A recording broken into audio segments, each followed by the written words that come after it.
নমস্কার, আমি শ্রাবণী। আমি আপনাদের সামনে চলে এসেছি। আজকে কোনো মায়ের বই বা ঠাকুরের বই পাঠ করব না। আজকে একটা আমার একদম নিজস্ব অভিজ্ঞতা থেকে একটা গল্প শোনাবো আপনাদের। গল্প বলতে একটা আলোচনা। যেহেতু এখনকার যে সময় আমরা বাস করছি, সেই সময়টা না খুব মারাত্মক। কখন যে কার কি হয়ে যায়, কি থেকে কি হয়ে যায় বোঝা মুশকিল। মানুষকে এখন বিশ্বাস করতেও ভয় করে, এটাই হচ্ছে আসল কথা। তো আমি প্রত্যেক দিন যেমন ঠাকুরের বই বা স্বামীজির বই এই যে পাঠ করি, এখান থেকে কিন্তু আমরা অনেক কিছু শিক্ষা পাই। কিন্তু সত্যি কথা বলতে কি, যখনই নিজেদের জীবনে কাজে লাগানোর ব্যাপারটা আসে না, তখনই আমরা এই সমস্ত কথাগুলো কিন্তু মাথা থেকে বেরিয়ে যায়, সেই কথাটা আমরা কাজে লাগাতে পারি না। তো যাই হোক, চলুন কথায় আসি, গল্পে আসি।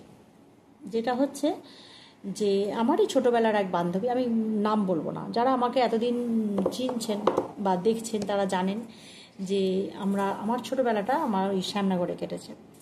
তো শ্যামনগরে আমার বান্ধবী ছিল, আমরা একই সঙ্গে একই ক্লাসে পড়তাম, এমনকি টিউশনিও করতাম একসঙ্গে। তো তার ও একাই ছিল। ও একাই ছিল। ওর যে বাবা ভীষণ বলিষ্ঠ মানুষ, একজন লম্বা চওড়া খুব সুন্দর একজন মানুষ। দেখলেই মনে হবে না ভালো লাগবে, শ্রদ্ধা করতে ইচ্ছা করবে, এরকম একজন মানুষ।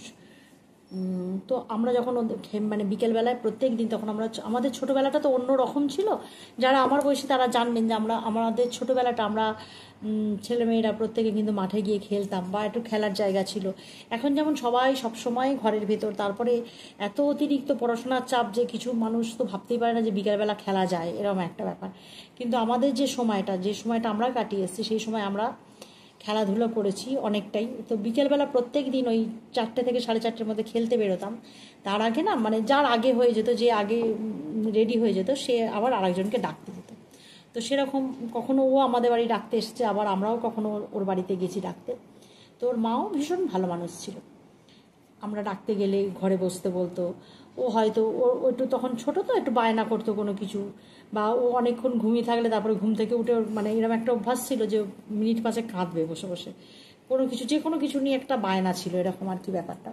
আমরা এটা নিয়ে খুব হাসাহাসি করতাম। ওর মা আবার আমাদের বলতো, দেখ ওরা কি সুন্দর রেডি হয়ে চলে এসছে, এসব বলতো। তো যাই হোক, এরকম যাওয়া আসা করতে করতে বেশ আমরা ভীষণ ঘনিষ্ঠ বন্ধু যাকে বলে। তো ছোট থেকেই ওদের বাড়ি যাচ্ছি, আর ওদের বাড়িটা এমন একটা ছিল না, বেশ ভালো লাগতো, খেলতে যেতেও ভালো লাগতো। শ্যামনগরের যেখানটায় আমরা থাকতাম সমান, কিন্তু ওদের বাড়িটা তুলনামূলক উঁচু, পাহাড় মতন, একটুখানি ছোট্ট, বেশ উঁচু, একতলা সমান উঁচু, তার উপরে বাড়িটা ওদের। তো আমরা বলতাম ওই পাহাড়ি বাড়ি, এরকম বলতাম, পাহাড়ি বাড়ির মেয়ে। ওকে এইভাবে ডাকা হতো আর কি। তো ওর একটা নাম ছিল, নামটা আমি বলছি না। যাই হোক, একটা ওর মা এত ভালো মানুষ, আমরা কিন্তু কখনো গিয়ে বুঝতে পারিনি যে ওর মা অসুস্থ বা কিছু। তো হঠাৎ একদিন শুনলাম, হঠাৎ একদিন বলতে ওর সাথে ক্লাস 4 থেকে বন্ধুত্বটা আরও বেশি। ক্লাস 7-এ গিয়ে এই ঘটনাটা ঘটেছিল। যখন আমি ক্লাস 7-এ পড়ি, ও 7-এ পড়ে, তখন বললো যে ওর মা অসুস্থ, ওর মা শরীর খারাপ হয়েছে। এরকম হঠাৎই শুনলাম যে হসপিটালে ভর্তি হয়েছে। তো মনটা খুব খারাপ হলো। তা ও খুব কাঁদছে, আমাদের বাড়িতে নিয়ে এলাম। আমরা বললাম, না চিন্তা করতে হবে না, ঠিক হয়ে যাবে। আমার মা ওকে বললো, বোঝাচ্ছে সবাই, শুধু আমার মা না, আমাদের আর একটা বান্ধবী ছিল, হ্যাঁ, তার মাও বোঝাচ্ছে। যখনই যে যার বাড়িতেই যাওয়া হয়েছে তারাই বোঝাচ্ছে ওকে, যে দেখো এরকম কিছু ব্যাপার না, এটা ঠিক হয়ে যাবে, নিশ্চয়ই তোমার মা ভালো হয়ে যাবে, এরকম একটা। তো এমন একটা সময় এলো পুজোর কিছুদিন আগে। আর পুজোটা তখন আমাদের কাছে এমন ছিল, এত জানি না এখনকার বাচ্চাদের কতটা হয়, নিশ্চয়ই হয়, প্রত্যেকের মনে পুজো একটা আলাদা রেশ থাকে মনের মধ্যে। তো ওই পুজো আসার মাসখানেক আগে থাকতে না, আমরা তখন ওই খেলতাম না, তখন আমরা ওই কার কটা জামা হয়েছে, কি সাজা হবে, এই নেল পালিশ কিনেছি, এই ক্লিপ কিনেছি, এটা একজনকে দিতাম, সে আবার আরেকজনকে দিত, এরকম হতো ব্যাপারটা। তো তখন থেকে আমরা বসতাম, গল্প করতাম, এবারে এই দিকটায় খেলবো আমরা। ভীষণ তখন প্যান্ডেল হতো না, প্যান্ডেলের কাপড়ের ভিতরে লুকোচুরি খেলতাম। তো এরকম খুব মজা করছি, কিন্তু ও আসছে না বলে আমাদের মনটাও খারাপ। তা হঠাৎ একদিন ভোর রাত্রির থেকে আমাদের পাশে কান্নার আওয়াজ হচ্ছে। আর ও মানে মেয়েটা এমন ছিল ভীষণ মিশুকে, শুধু যে আমরা বন্ধু ছিলাম আমাদের বাড়ি আসতো বলে তা না, আমাদের ওই যে পাশের বাড়ি বলছে যেখান থেকে এই কান্নার আওয়াজ পাচ্ছে, ও তাদের বাড়িও যেত। সেই বাড়িতে তখন একটা বাচ্চা মেয়ে ছিল, সবাই মানে ছোট 2-2.5 বছর বয়স, ওই বাচ্চাটাকেও খুব ভালোবাসতো, আমরা সবাই ভালোবাসতাম, কিন্তু ও মানে কোলে নেওয়ার জন্য তাদের বাড়িতেও যেত, মানে এমনি কোনো বন্ধুর মতন কেউ ছিল না, কিন্তু শুধু কোলে নেবে বলে বাচ্চাটাকেও তাদের বাড়ি গিয়ে বসে থাকতো এরকম আর কি। তো ওদের বাড়ি থেকে দেখছি হঠাৎ খুব কান্নাকাটি, মানে ওর মতন গলা আমি বুঝতে পারছি না, আমি দেখছি সেই একটা অনেকক্ষণ কাঁদলে যেরকম একটা হয় সেরকম কেউ কাঁদছে, আমার আবছা মতন লাগছে। আবার আমি আমার মাকে বলছি, মা কে কাঁদছে বলো তো? মা বলছে হ্যাঁ রে, অনেক রাত্রি থেকেই দেখছি কান্নাটা আসছে। তারপরে যখন যত সকালবেলা হলো আর 8:30 নাগাদ খবর পেলাম যে ওর মা মারা গেছে। খুবই মনটা খারাপ, তো কিছু করার নেই। তখন ওই যে বললাম পাশের বাড়িতে আওয়াজ আসছে, ওরা রাত্রিবেলায় জানতে পেরেছে যে মারা গেছে। এবার ওই মনে হয় ফিরছিল বা কিছু হবে, তো ওই বাড়ির কাকু কাকিমা দেখতে পেয়ে ওকে ডেকে নিজের কাছে রেখেছিল, কারণ ওর বাবা পোড়াতে যাবে, এবার হসপিটালে যেহেতু মারা গেছে অনেক রকমের সমস্যা হবে, তা ওকে কে দেখবে, সেই জন্য ওই কাকু কাকিমা ওকে বাড়িতে রেখেছে, ওই জন্য ওখানেই কাঁদছে আর সেটাই আমরা শুনতে পাচ্ছি। তো যাই হোক, মানে জানা গেল এই হলো। তারপরে বেশি দিন না, অল্প কিছুদিন যাওয়ার পরেই আমরা জানতে পারলাম যে ওর বাবা আবার বিয়ে করবে। আর সেটা আমরা আগেই জানতে পেরেছিলাম, ওই যে পুজোটা বললাম না, সামনেই পুজোটা এসে গেছে, তো ওই যে কটা দিন মাত্র, ধর 1 মাসের ভিতরে ওই যে আলোচনা করছি আমরা, তার মধ্যে ওর মা মারা গেল। ওই কদিনের মধ্যে পুজোর সময় ওকে অনেক জামা কিনে দেওয়া হয়েছে, প্রায় 5টা-6টা জামা, আলাদা এক্সট্রা সুন্দর একটু দামি, যেগুলো ওকে আমরা কোনোদিনও ওইভাবে ওই রকম ধরনের জামা পরতে দেখিনি, এমনি নর্মাল যেরকম আমাদের সময় যেরকম চালু ছিল সেরকমই। আর ওরটা যেন আমাদের তখন সবারই নজর কাটছে যে ওর জামা কাপড়গুলো একটু আলাদা, একটু উন্নত। তা ও দেখলাম বেশ খুশি, ওর যে মা মারা গেছে ওই পুজোর সময় কিন্তু ওর মুখে সেই ছাপটা নেই যে ওর মা নেই বা ও তার জন্য কোনো দুঃখ হচ্ছে, এরকম নয়। ছোটো মানুষ তো, ক্লাস 7-এ পরে ওই যে জামা কাপড় এটা ওটা পেয়ে অনেক খুশি হয়েছে। তা গল্পের ছলে আমরা যখন সবাই কথা বলছি করছি, তখন আমরা কেউই ওর সামনে ওর মায়ের কথা বেশি তুলতাম না, পাছে দুঃখ পাবে সেই জন্য। তো যখন ওই আমরা আলোচনা করছি, অন্য কথা বলছি, গল্প করছি, তখন ওকে সবাই অন্য আরও আছে তারা জিজ্ঞাসা করছে কোথা থেকে কিনেছিস, তো জামাগুলো খুব সুন্দর। তখন বলছে কি আমার ওই তো মাসি কিনে দিয়েছে। তখন বলছে মাসি বলতে যে ও যাকে মানে উদ্দেশ্য করে বলছে সে হচ্ছে ওকে ওর পড়াতো টিচার আর কি, ওর বাড়িতেও পড়তো একজনের কাছে, সেই তার কথা বলছে। মাসি আমাকে নিয়ে গিয়ে কলকাতা থেকে আমি যা জামা পছন্দ করেছি আমাকে কিন্তু সব জামা কিনে দিয়েছে, মাসি আমাকে খুব ভালোবাসে। আমি দেখলাম তখন ও খুব খুশি। ওর কিন্তু তখন বোধ ক্ষমতা নেই, তো যে ও কী হারিয়েছে সেই বোধ ক্ষমতা কিন্তু ওর তখনও তৈরি হয়নি। তো যাই হোক, ওইখান থেকে আমরা জানলাম যে আস্তে আস্তে সবাই বুঝতে পারলাম যে ওই মাসিকেই আর ওর বাবা বিয়ে করলো কিছুদিন পরে আর কি। তো পরে তখন তো যথেষ্ট ছোট ছিলাম, আমাদের সামনে সবাই আলোচনা করতো না, কিন্তু আমরা যে বাড়িতে থাকতাম শ্যামনগরে, আমার বাবার চাকরি সূত্রে আমরা একটা বাড়িতে ভাড়া থাকতাম, আর আমার আসল বাড়ি হচ্ছে এখানে ব্রাহ্মণডাঙ্গাতে।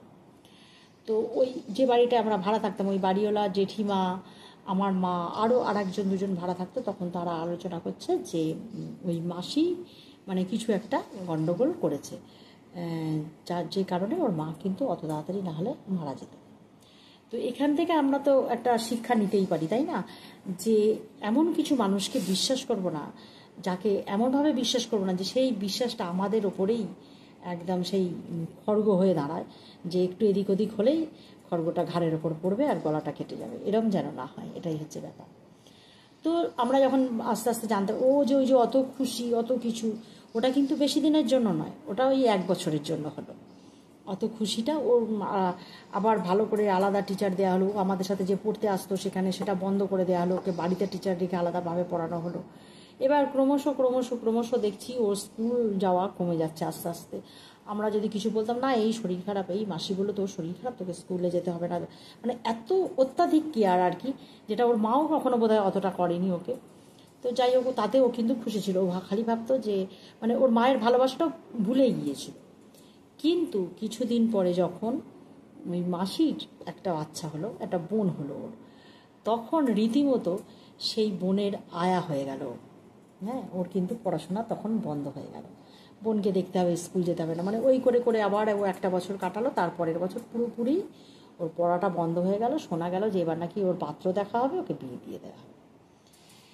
এই হচ্ছে ব্যাপার। তো মেয়েটার জীবনটা, এবার যে বাবা, তার তো সন্তান, সেই বা কেমন মানুষ, যে এটা তো আমার নিজের সন্তান ছিল একটা সময়ে, তো যে স্ত্রী তাকে তো আমি ভালোবেসেছিলাম, যে কারণে এই সন্তান এসেছে, তারপর কি কোনো দায়িত্ব থাকবে না? এটাই আমার হচ্ছে কথা। তো এইরকম ঘটনা যেন ঘটে না। আমি না শুধু এই যে ঘটনা এরকম যে বাড়িতে ওই ছুঁচ হয়ে ঢুকে ফাল হয়ে বেরোনো, এই যে একটা ঘটনা, তা না, এটা আমি আমার অভিজ্ঞতা থেকে বলছি। আর একটা কথা বলি, আমার একদম আমার নিজের বড় মাসিমার মেয়ে, আমি মনে হয় গল্পে আগে বলেছি এই ঘটনাটাও, যে জামাইবাবু রেলে চাকরি করতেন, মানে পুরো সাজানো সংসার, সুন্দর সংসার, সেই জায়গা থেকে হঠাৎ এমন হলো, যার সন্তান দুটো ছেলে একটা মেয়ে, মেয়েটা ছোট। তো যখন মেয়েটার বিয়ে হয়ে গেল, দিদি একটু মানে এর মতন রোগা পাতলা ছিল, কিন্তু কোনোদিনও দেখিনি যে বিছনা সজ্জা হয়ে গেছে, কোনোদিনও দেখিনি। তো দিদির বাড়িতে একজন কাজের লোক থাকতো, এমনি মোছামুছি করতো, বাসন মাজতো, এই সমস্ত করতো। তো এমন হলো, যতদিন দিদি ছিল আমরা কিন্তু কিছু বুঝতেও পারিনি, জানতেও পারিনি, কিন্তু আস্তে আস্তে আস্তে আস্তে দিদির হাঁটুগুলো এমন মারাত্মকভাবে ফুলে গেল, কি থেকে যে হলো তখন কিন্তু আমরা কেউই বুঝতে পারলাম না। কিন্তু ঘটনাটা পরে প্রকাশ হলো যে যখন আমার দিদি মারা গেল, তখন একটা চা আর পাউরুটির রয়েছে, মানে টেবিলে রয়েছে, যে চা পাউরুটি খেয়েছে। তো যাই হোক, ওই অসুস্থ হতে হতে হতে হতে আস্তে আস্তে সে বিছনা সজ্জা হয়ে গেল। হ্যাঁ, মানে ওই হাঁটু ফুলে গেল, হঠাৎ হাঁটু ফুলে গেল, ওই থেকে কি হলো, বিছনা সজ্জা হয়ে গেল, সে আর উঠতেই পারলো না। তারপরে ক্রমশ যে ওই যে বাসন মাজতো, ঘর মুছতো, সে রান্না করতে শুরু করলো রীতিমতো, সম্পূর্ণ দিদি ওর ওপরেই নির্ভর। তারপরে আমার দিদি মারা গেল। মারা যাওয়ার পরে ওই রকম 6 মাস যখন হলো, দিদি মেয়েটার তখন বিয়ে হয়ে গেছে, মনে করুন এতটা বড়। তো মেয়েটার বিয়ে হয়ে গেছে, কেউ নেই বাড়িতে, ছেলেরা বাইরে থাকে, ছোটো ছেলে বম্বে থাকে, তখন ছেলেরা বম্বে থাকতো বাইরে। তো দিদির যথারীতি জায়গা কিনে বাড়ি করেছে, সুন্দর বাড়িটা, এত সুন্দর দেখলে মানে। তো এমন হলো, ওই ভদ্রমহিলা ওই যে রান্না করতো, দিদি মারা যাওয়ার পরেও তো উনিই রান্না করতো, উনি পুরো বাড়ির কর্ত্রী হয়ে গেল। পরে শোনা গেল যে ওই ওনার সাথেই জামাইবাবু থাকছে। তো এইগুলো মানে ঘটনাগুলো এমন যে যাদেরকে আমরা বিশ্বাস করে বাড়িতে আশ্রয় দিই, তারাই যে এত বড়টা ক্ষতি করতে পারে না, এটা তো আমরা ভাবতেও পারি না। তা বলে কি আমরা কাউকে বিশ্বাস করবো না? তবে আমার আজকের এ থেকে একটা কথাই বলার, যে যেটা হচ্ছে আমাদেরকে কিন্তু সতর্ক থাকতে হবে। যতই যাকে আমরা বিশ্বাস করি না কেন, যতই আমরা সকলকে ভালোবাসি না কেন, আমরা নিশ্চয়ই সকলকে ভালোবাসবো। মানুষকে অবিশ্বাস করেও আবার বাঁচা যায় না, মানুষকে বিশ্বাসও করতে হবে, কিন্তু নিজেদেরকে সতর্ক থাকতে হবে। এটা ছিল আজকের আমার গল্প। আজকে অনেকটা রাত্রেই হয়ে গেছে, আমার পাঠ করা হয়নি, তাই জন্য আমি ভাবলাম যে আমার একটুখানি এই কথাগুলো আমি শেয়ার করি। মানুষের এগুলো শুনে যদি মানুষ একটু, মানুষ এখন জানে, সবই জানে, সবই বোঝে, মানুষ যার জন্য তো ভয় পায়, অন্যকে বিশ্বাস করতেও ভয় পায়, বেশি করে ভালোবাসতেও ভয় পায়, যে কে যে কখন কোথা দিয়ে ছুঁচ ফোটাবে সেটা তো বোঝা যায় না। এই হচ্ছে ব্যাপার। তো সকলে ভালো থাকবেন, সুস্থ থাকবেন।